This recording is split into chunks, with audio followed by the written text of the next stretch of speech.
ইন্নাল হামদুলিল্লাহ ওয়াসসালাতু ওয়াসসালামু আলা মান লা নাবিয়্যা বা'দাহ আম্মা বা'দ। আসসালামু আলাইকুম ওয়া রাহমাতুল্লাহ। কিতাব কথনের সম্মানিত শ্রোতা মণ্ডলী, আজকের এই ভিডিওতে আমরা উৎসর্গ এবং শামসুল আরিফিন শক্তি ভাইয়ের লেখা অভিব্যক্তি, লেখকের কথা এবং সম্পাদকের কথা আলোচনা করব। আগামী পর্ব থেকে আমরা কিতাবের মূল আলোচনা আপনাদের সামনে উপস্থাপন করব ইনশাআল্লাহ।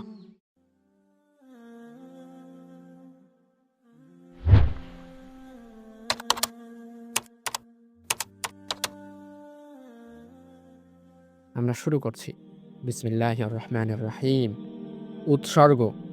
মুফতি মাহবুবুর রহমান, মুফতি হামিদুর রহমান এবং প্রিয় আহমেদ আলী নাজমি স্যার।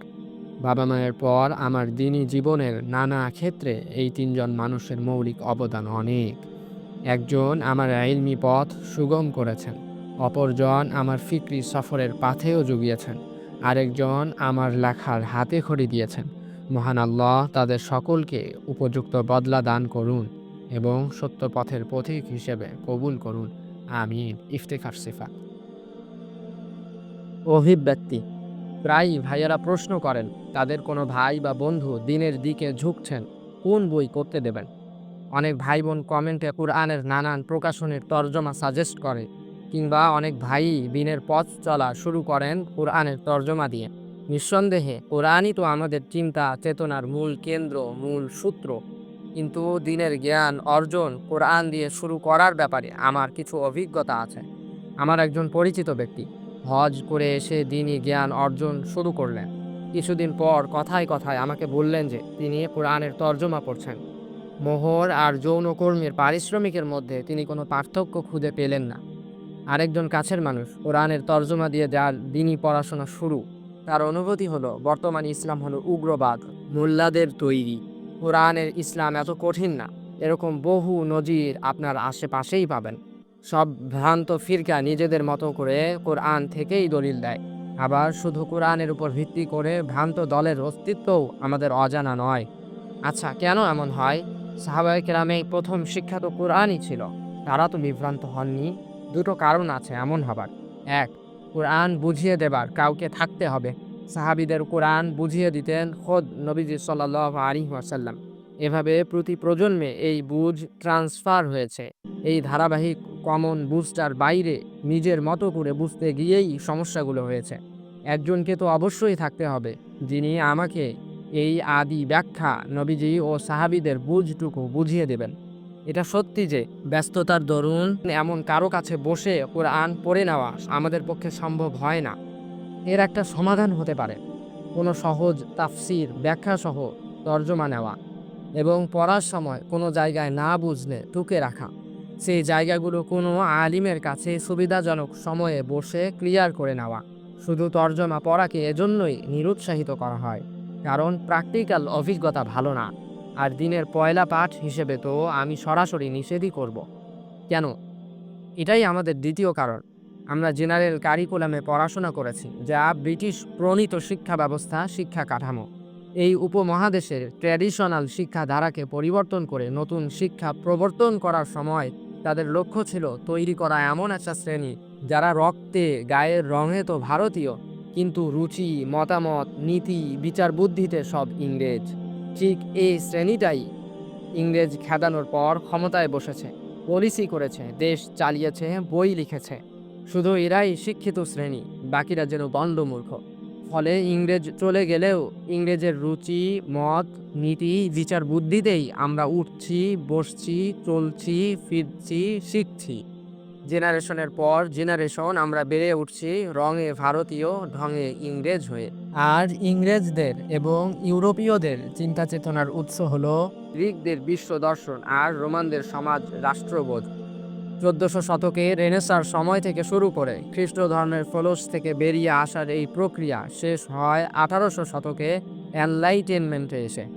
স্বাধীনতা, সমতা, নৈতিকতা, নিরপেক্ষতা, প্রকৃতিবাদ এসব চিন্তা দর্শন দুনিয়া জুড়ে ছড়িয়ে দিয়েছে তারা উপনিবেশের মওকায়। এগুলো শিখিয়ে তৈরি করেছে সেই শ্রেণী যারা চিন্তা মননে ইউরোপীয়। সেই শ্রেণীটাই আমাদের বাবাদের চিন্তা গড়ে তুলেছে, তারা আমাদের প্রজন্মান্তরে আমরা সেই চিন্তাধারাই বহন করি ইচ্ছায় বা অনিচ্ছায়। এই চশমা পরে যখন কেউ কোরআন পড়ে তখন একের পর এক প্রশ্ন জাগতে থাকে মনে। কেন মেয়েরা অর্ধেক সম্পত্তি পেল? কেন মেয়েদের সাক্ষ্যের দাম ছেলেদের অর্ধেক? কেন আল্লাহ যুদ্ধ করতে বললেন? কেন 4 বিয়ের অনুমতি? কেন দাসদাসীর বিধান? কেন এই কেন সেই স্বাভাবিক? কেননা এই ইউরোপীয় মানদণ্ড প্রতি গিটে গিটে ইসলামের সাথে সাংঘর্ষিক। এই ইউরোপীয় মূল্যবোধ বা ধারণাগুলোকে ওরা আমাদের চূড়ান্ত ধ্রুব সর্বৈব সত্য নিপাতনে সিদ্ধ ভাবতে শিখেছে। ফলে আল্লাহর দেওয়া বিধান, আল্লাহর স্ট্যান্ডার্ডকে আমাদের কাছে বর্বর মনে হয়, মধ্যযুগীয় মনে হয়, সেকেলে মনে হয়। দুটো মাপকাঠির পার্থক্যটা দেখুন। একটা হলো গ্রিক রোমান প্যাগানদের চিন্তা দর্শন, নতুন বোতলে পুরনো মদ। আর একটা হলো স্বয়ং স্রষ্টা, স্বয়ং অধিপতি পালনকর্তার প্রদত্ত, যিনি মানব মন, মানব সমাজ, মানব দেহের গতি প্রকৃতি সৃষ্টি করেছেন। অথচ আজ আমরা মানব দর্শনের স্কেলে প্রশ্ন করছি আল্লাহর সিদ্ধান্তকে। আজ ইসলাম নিয়ে নাস্তিকদের যত প্রশ্ন, মডার্নিস্ট, রিভিশনিস্ট, মডারেট মুসলিমদের যত হীনমন্যতা, সব কিছুরই উৎস এই পাশ্চাত্য মাপকাঠি ও পাশ্চাত্য ধারণাগুলোকে চূড়ান্ত ঠাউরানোর প্রবণতা থেকে। এটাই সব প্রশ্নের সব আপত্তির উৎস। কোরআন থেকে হেদায়েত পেতে হলে সবার আগে এই ব্রিটিশ ওয়াশ মগজখানি কাউন্টার ওয়াশ দিয়ে নিউট্রালে আনতে হবে। পশ্চিমা ভৌত বিজ্ঞান যেমন প্রমাণ নির্ভর, তাদের সামাজিক বিজ্ঞান তেমন প্রমাণিত কোনো জিনিস না, বরং তা মতাদর্শ নির্ভর। নিউটনের বলবিদ্যার সূত্র যেমন, পশ্চিমী অর্থনীতি, রাষ্ট্রবিজ্ঞান, সমাজবিজ্ঞানের ধারণাগুলো তেমন প্রশ্নাতীত বিষয় না। তাদের পুরো সামাজিক বিজ্ঞান দাঁড়িয়ে আছে একটা সংজ্ঞার উপর: ব্যক্তি, হিউম্যান পারসন, ইন্ডিভিজুয়াল। এগুলোর দার্শনিক যে সংজ্ঞা, তার উপরেই পরিবারের সংজ্ঞা, সমাজের সংজ্ঞা, রাষ্ট্রের সংজ্ঞা, অর্থনীতির সংজ্ঞা, আইনের সংজ্ঞা, অধিকার, স্বাধীনতা, সমতা, নৈতিকতা, সব কিছুর ধারণা। পুরো পশ্চিমা সভ্যতা এর উপর দাঁড়িয়ে আছে। তাই পশ্চিমা চিন্তা মনন বুঝতে হলে এই হিউম্যানের সংজ্ঞাটা বুঝতে হবে। হিউম্যানিটি আর হিউম্যানিজমের পার্থক্যটা জানতে হবে। এই ধারণাটা বুঝে নিলেই ইসলাম নিয়ে এত এত প্রশ্ন কোত্থেকে আসে চট করে ধরে ফেলা যাবে। আমাদের শিক্ষা ব্যবস্থার মাধ্যমে যে সেকুলার লিবারেল মূল্যবোধকে প্রশ্নাতীত হিসেবে, ধর্মীয় অনুশাসনের মতো প্রশ্ন ওঠানো ট্যাবু হিসেবে মন মগজে গেঁথে দেওয়া হয়েছে, বিভিন্নভাবে মেনে নিতে বাধ্য করা হচ্ছে, তা ধরা দিবে উপলব্ধিতে। একজন ব্রিটিশ ওয়াশ মুসলিমকে প্রথম কোন বইটা দেওয়া যায় সে ভাবনা আর নেই। উস্তাজ ইফতেখার সিফাত হাফিজাউল্লাহকে দিয়ে আল্লাহ সেই কাজটুকু নিয়েছেন।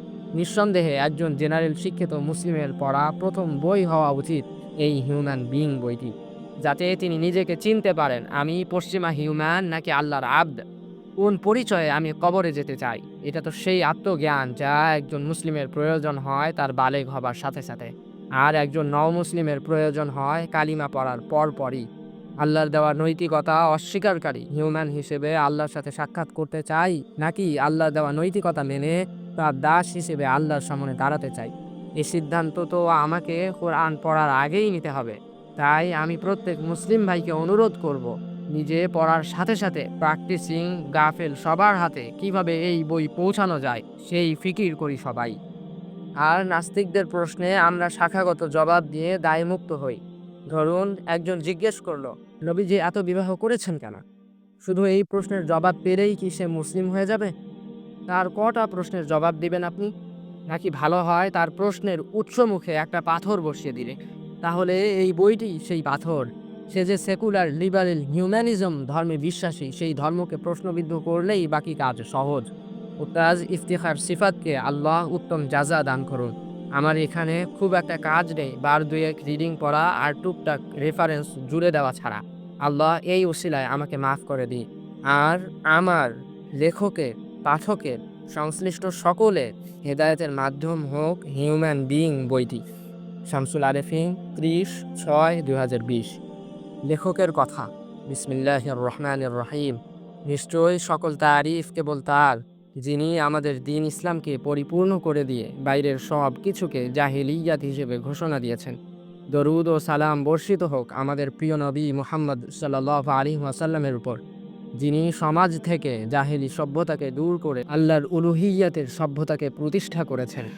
আরও রহমত ও শান্তি বর্ষিত হোক রাসূল সাল্লাল্লাহু আলাইহি ওয়াসাল্লামের পরিবার ও সাহাবীদের উপর, যারা ইসলামী সভ্যতাকে বিশ্বব্যাপী বিস্তার করেছেন এবং এই পথে নিজেদের কুরবান করেছেন। পশ্চিমা বিশ্ব যে ইসলামের সাথে এক সামগ্রিক লড়াইয়ে লিপ্ত, একবিংশ শতাব্দীতে এসে এই বিষয়ে কোনো মুসলিমের সন্দেহ থাকার কথা নয়। এই দ্বন্দ্ব সভ্যতার দ্বন্দ্ব। পাশ্চাত্য সভ্যতা বিশ্ব নেতৃত্বের আসন গ্রহণ করার পর নিজেদের জন্য একমাত্র হুমকি হিসেবে চিহ্নিত করে ইসলাম ও মুসলিম উম্মাহকে। পাশ্চাত্য সভ্যতাকে পরাজিত করে বিশ্ব নেতৃত্ব গ্রহণ করার একমাত্র শক্তি ইসলামী সভ্যতার ভিতরেই আছে। ফলে পশ্চিমা বিশ্ব ইসলামের বিরুদ্ধে এক সামগ্রিক যুদ্ধে অবতীর্ণ হয়েছে। সামরিক আগ্রাসনের পাশাপাশি এই যুদ্ধের আরও ভয়াবহ দিক হলো আদর্শিক আগ্রাসন, যাকে বলা হয় মনস্তাত্ত্বিক লড়াই। ইসলাম ও পাশ্চাত্য সভ্যতার দ্বন্দ্ব, এই টপিকে অনেক ইসলামী চিন্তাবিদই বই লিখেছেন। বিগত শতাব্দীতে যারা এই বিষয়ে কাজ করেছেন তাদের কাজগুলো তাদের সময়ের জন্য বর্তমানের তুলনায় বেশি প্রাসঙ্গিক ছিল। কারো লেখার ধরন ছিল পশ্চিমা দার্শনিকদের থিওরিসমূহের খণ্ডন, আবার কেউ কেউ তখনকার সমাজ বাস্তবতার চিত্র তুলে ধরার মাধ্যমে ইসলামের সাথে পাশ্চাত্যের সংঘাতকে বোঝানোর চেষ্টা করেছেন। কিন্তু সময়ের সাথে সাথে আমাদের সামনে দুটি সংকট এসে হাজির হয়েছে। প্রথমত, মুসলিম বিশ্বের পরাজিত মানসিকতা, হীনমন্যতা কিংবা পাশ্চাত্য মুগ্ধতা সীমাহীন বৃদ্ধি পাওয়া। ফলে পাশ্চাত্য সভ্যতার সাথে মুসলিম বিশ্বের আপোষ এবং পাশ্চাত্যকে ইসলামীকরণের প্রচেষ্টা জোরদার হয়েছে। দ্বিতীয়ত, প্রথমে উল্লেখকৃত সমস্যার মোকাবেলা করার জন্য ইসলাম ও পাশ্চাত্য সভ্যতার মূল দ্বন্দ্ব প্রসঙ্গে সমসাময়িক যেই বয়ান তৈরি করার প্রয়োজন ছিল, সেই জায়গাটায় বিরাট শূন্যতা রয়ে যাওয়া। অন্ততপক্ষে বাংলা ভাষায় এই শূন্যতার কথা অস্বীকারের কোনো সুযোগ নেই। আমার ব্যক্তিগত অনুসন্ধান এমনটাই। প্রথম সংকটকে আমরা মডারেশন হিসেবে জানি। এটা মুসলিম সমাজে অতিমাত্রায় বৃদ্ধি পেয়েছে। কিভাবে এবং কাদের মাধ্যমে এই সংকট দিন দিন বেড়েই চলছে, বিষয়টি খুবই গুরুত্বপূর্ণ। তাই এই বিষয়ে একটি স্বতন্ত্র রচনার দাবি রাখে। ফলে বক্ষমান গ্রন্থে প্রথম সংকট নিয়ে আলোচনা থাকবে না। আমাদের আলোচ্য বিষয় দ্বিতীয় সংকট। বর্তমান সময়ের ইসলামী স্কলারগণ প্রথম সংকট মোকাবেলা করার চেষ্টা করেননি, ব্যাপারটা মোটেই এমন নয়। তারা চেষ্টা করলেও পাশ্চাত্য সভ্যতা নিয়ে তাদের জানাশোনার একটি কমতি আছে। ফলে অধিকাংশই একদম জীবন ঘনিষ্ঠ বিষয়গুলোতে হোঁচট খেয়েছেন। প্রতিরক্ষার জায়গা থেকে লিখতে গিয়ে অনেক সময় ইসলামের আপোষহীন দাসত্বের বাণী থেকে সরে এসেছেন কিংবা শিথিলতা প্রদর্শন করেছেন।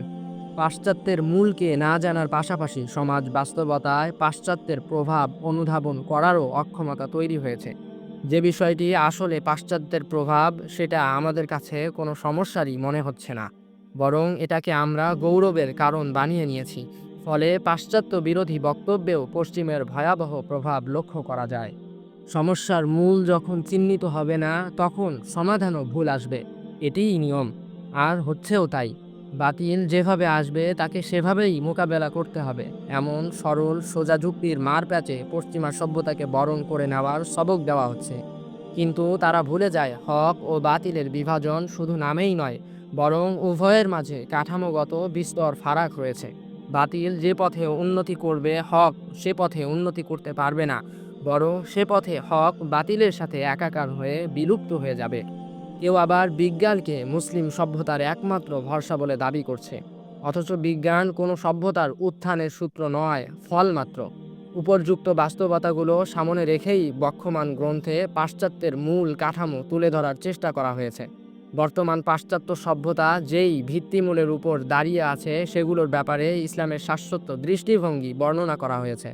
সাথে সাথে পাশ্চাত্যের মোকাবিলায় মৌলিকভাবে করণীয় সম্পর্কে একটি উপসংহার যুক্ত করা হয়েছে। এক্ষেত্রে আমরা প্রথমেই লক্ষ্য করেছি ইসলামের দৃষ্টিতে বর্তমান পাশ্চাত্য সভ্যতাকে কোন হিসেবে নামকরণ করা যায় এবং ইসলাম সেই সমস্যার কী সমাধান দিয়েছে। ব্যাপারটা অনেকের কাছে অতি সরলীকরণ মনে হতে পারে, কিন্তু আমাদের মুক্তির পথ এখানেই নিহিত। শাইখুল ইসলাম ইবনে তাইমিয়া রাহিমাহুল্লাহ খুব সুন্দর বলেছেন, বিজয়ের জন্য প্রয়োজন পথপ্রদর্শক কিতাব এবং সাহায্যকারী তরবারি।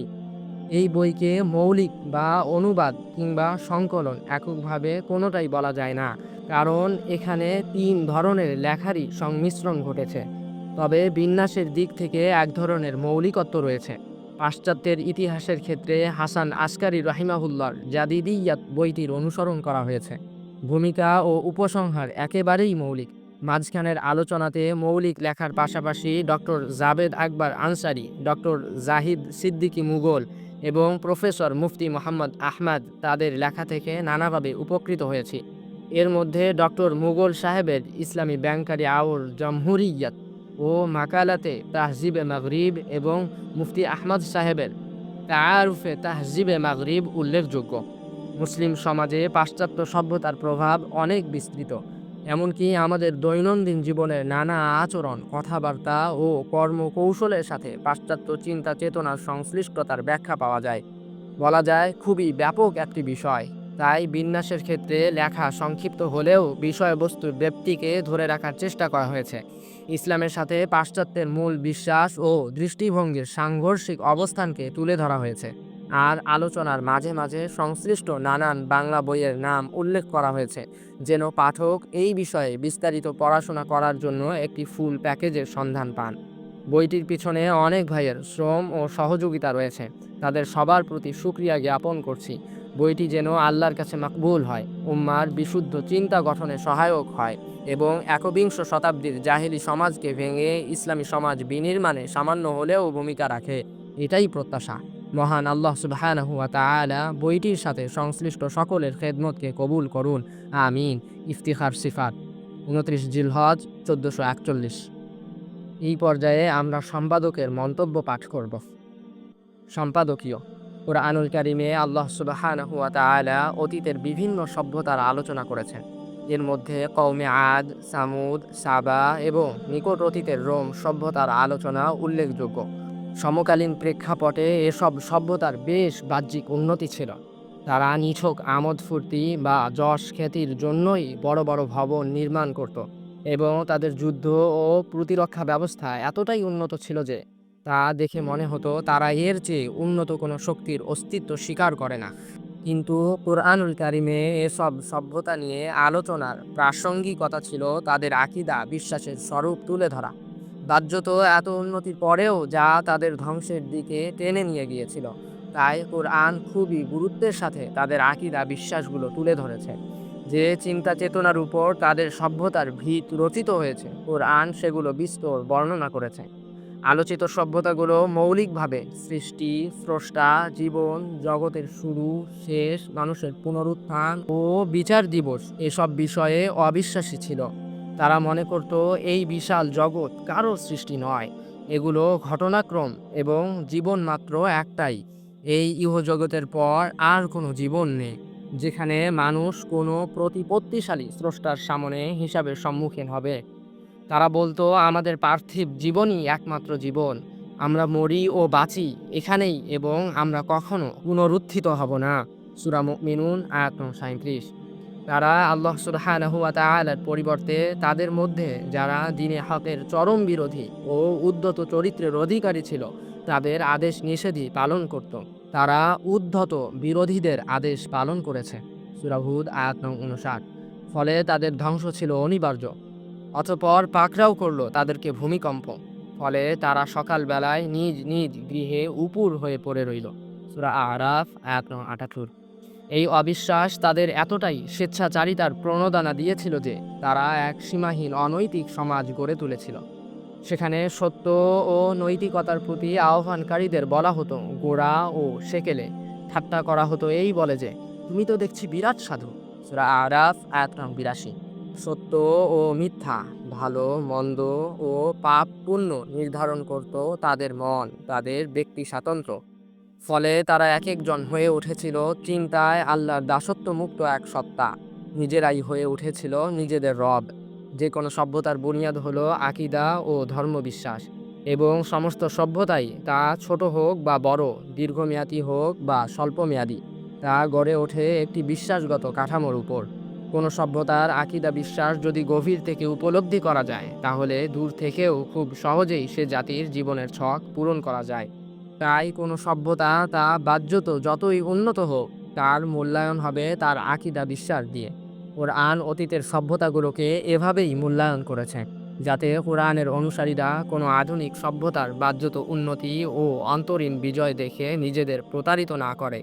বরং যেন তার হাকিকত সম্পর্কে খোঁজ নেয়, সভ্যতাকে বোঝে এবং সে বিষয়ে ইমানি দিক থেকে সিদ্ধান্ত গ্রহণ করতে পারে।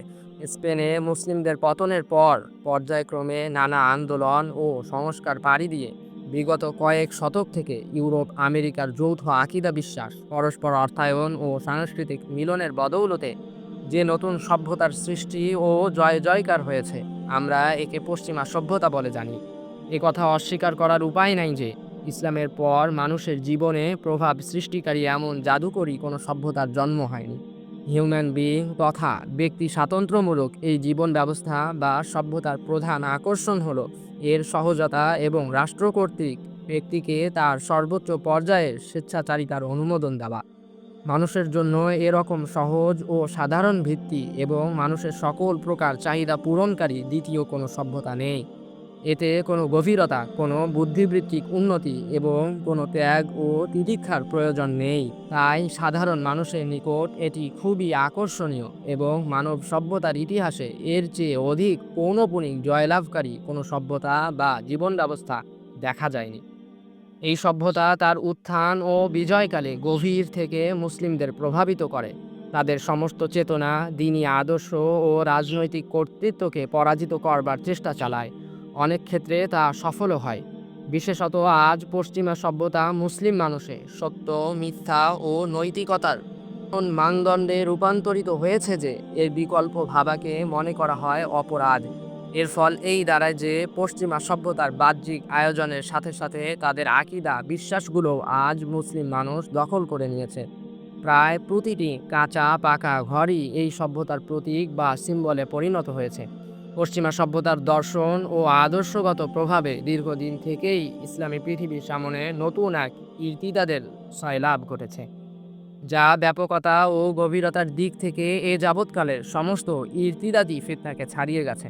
সবচেয়ে গুরুত্বপূর্ণ বিষয় হলো এই সভ্যতা আলাদা ধর্মের দাবি না করেও গোপনে একটি নতুন ধর্মের স্থান দখল করে নিয়েছে, যাকে নির্ভুল, অকাট্য, অলঙ্ঘনীয় ভাবা হয়। এই সভ্যতার কোনো একক প্রতীক নেই, তবে এর অনেকগুলো মোহনীয় পরিভাষা আছে, আছে ইতিহাসও। আবার এই সভ্যতা থেকেই তৈরি হয়েছে অনেক ইরতিদাদি মতবাদ। তাই এই সভ্যতাকে জানা এবং এর পরিধি হাতে কলমে বোঝা প্রতিটি মুসলিমের জন্য ছিল একান্ত কর্তব্য। কিন্তু আমাদের দুর্ভাগ্য যে এ বিষয়ে সচেতন মুসলিম সমাজেরও খুব একটা দৃষ্টি পড়েনি। মুহতারাম ইফতেখার সিফাত এই বইয়ে পশ্চিমা সভ্যতার ভেতর বাহির নিয়ে আলোচনা করেছেন। তাদের আকীদা, বিশ্বাস, দর্শন, পরিভাষাগত জটিলতা এবং ইতিহাস ও তার উৎসগুলো বেশ চমৎকারভাবে তুলে ধরেছেন। পশ্চিমা সভ্যতার বুনিয়াদী বিশ্বাস কেন ইসলামের সাথে সাংঘর্ষিক সে বিষয়ে দলিল পেশ করেছেন দ্বীনে ইলমের উৎস ও বাস্তবতার নিরিখে। একই সাথে তিনি পশ্চিমা সভ্যতার ভিত, হিউম্যান বিইং ও তার ইতিহাস থেকে জন্ম নেওয়া স্বাধীনতা, সমতা ও উন্নতির স্বরূপ ও এ বিষয়ে ইসলামের দৃষ্টিভঙ্গি তুলে ধরেছেন। দেখিয়েছেন এই সভ্যতার মানবিক হয়ে ওঠার পেছনের অসারতাগুলো। তিনি খুব সূক্ষ্মভাবে পশ্চিমা সভ্যতার বেঁধে দেওয়া মানদণ্ডকে স্ট্যান্ডার্ড ধরে সবকিছুকে মূল্যায়ন করার, বিশেষত ইসলামের আহকাম ও বিধানকে মূল্যায়ন করার যে প্রবণতা, তাকে চিহ্নিত করেছেন। খুব গভীর থেকে দেখিয়েছেন কিভাবে একটি মুসলিম মানুষ পশ্চিমা সভ্যতা দ্বারা প্রতারিত হয় এবং আখেরে নিজের ঈমান আমল হারিয়ে বসে। পাশাপাশি হাজারো বাহ্যিক উন্নতির পরেও বিশ্বাস ও বিকৃতির ফলে একটি সভ্যতা কিভাবে মানুষকে ধ্বংসের দিকে নিয়ে যায় সেদিক নিয়েও পেশ করেছেন গুরুত্বপূর্ণ দিক নির্দেশনা। পশ্চিমা সভ্যতাকে বোঝার জন্য নানা দিক থেকে কাজ হলেও পুরো বিষয়টাকে একসাথে এত সুন্দর উপস্থাপনাকে বিরলই বলতে হবে। আশা করছি বাংলাভাষী পাঠকের জন্য বইটি খুবই উপকারী হবে, বিশেষত যারা বুদ্ধিবৃত্তিক দাওয়াতের ময়দানে কাজ করেন এবং সমাজের নানা আঙ্গিক, সময়ের স্রোত ও আধুনিক চিন্তার নামে বহমান ইরতিদাদের ফিতনা সম্পর্কে জানতে আগ্রহী তাদের জন্য। আল্লাহ আমাদের এই ইরতিদাদি সভ্যতা থেকে বাঁচার তৌফিক দিন। লেখক ও এর সাথে সংশ্লিষ্ট সবাইকে কবুল করুন। এই বইকে মানুষের হেদায়েতের ওসিলা বানান। আমিন। মোহাম্মদ আফসার।